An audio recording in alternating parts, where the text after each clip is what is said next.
मेहरारू कहतारी अरे चैत महीना हो बलमा के बिना हो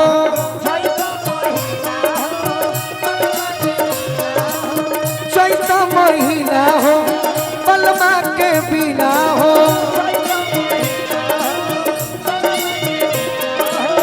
चैत महीना हो बलमा के बिना हो मुश्किल रहना मेहरारू कहतिया तोता तोता सजन से कहना तोता तोता तोता तोता सजन से कहना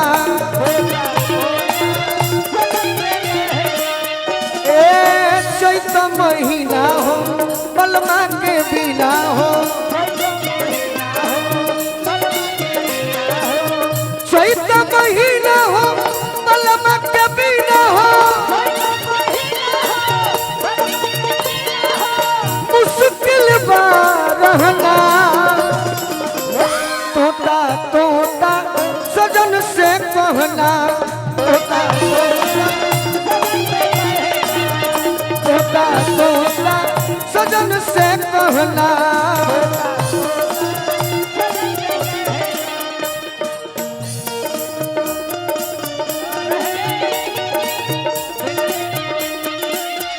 जय हो जय हो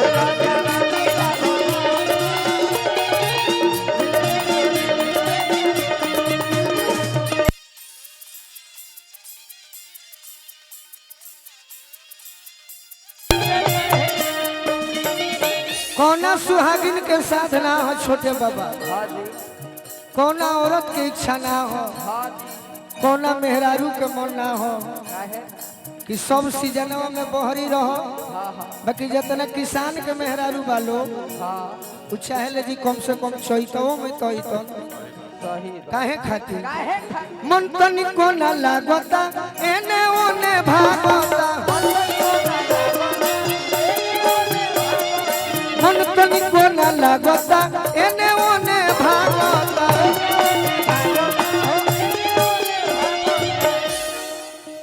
भैया हमारा संतोष यादव जी आशीर्वाद दिले बनी गोरखपुर से सब कलाकार के चहेता हमारा अमित पांडे भैया आई बनी हमारा यही उत्तर प्रदेश के शान राज्यपाल बनी जम्मू कश्मीर में वो परिवार के अंग हमारा परिवार के अंग हिमांशु राय भैया भी आई बनी स्वागत बा अच्छा अच्छा विश्वजीत भाई बाड़न हमारे एगो छोट भाई आई मधेपुरा पूर्णिया के हीरो हैं इनकर बड़ी होने प्रोग्राम होला संतोष यादव जी के स्वागत बा मन तनिको ना लागता एने ओने भागता अरे कोई लिख के बोली दिल पर बोली हमारा लागता अगिया बिरह के हर भरी लह के अगिया बिरह के हर भरी लह के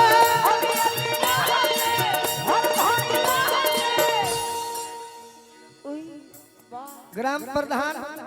वीरेंद्र पाठक जी की ओर से आशीर्वाद मिलन हाँ हाँ बड़े भैया अमित पांडे जी आज हमनी के गायकी खाली हुई बिना नृत्य के गायकी अमित भैया के आशीर्वाद मिलो बार बार प्रणाम करो आशीर्वाद के प्रतीक्षा बा अगिया बिरह के हर भरी लह के मुश्किल बा सहना तोता तोता सजन से कहना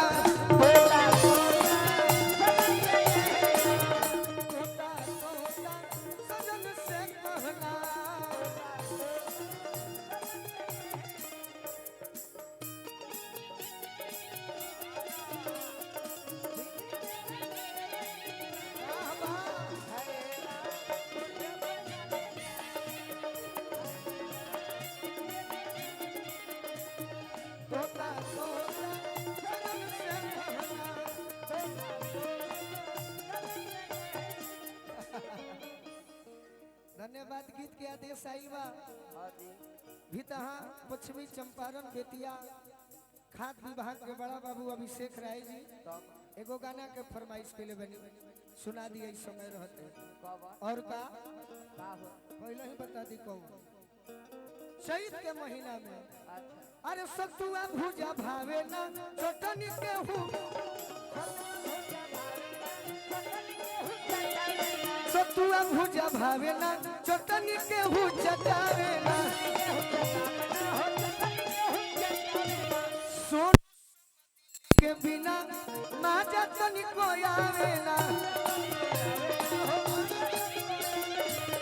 ए हो गोलू राजा जल्दी से आ जा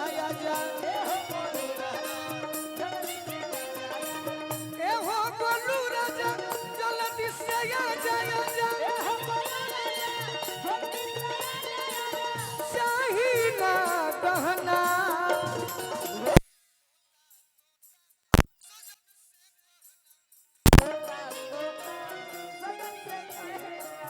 हो तो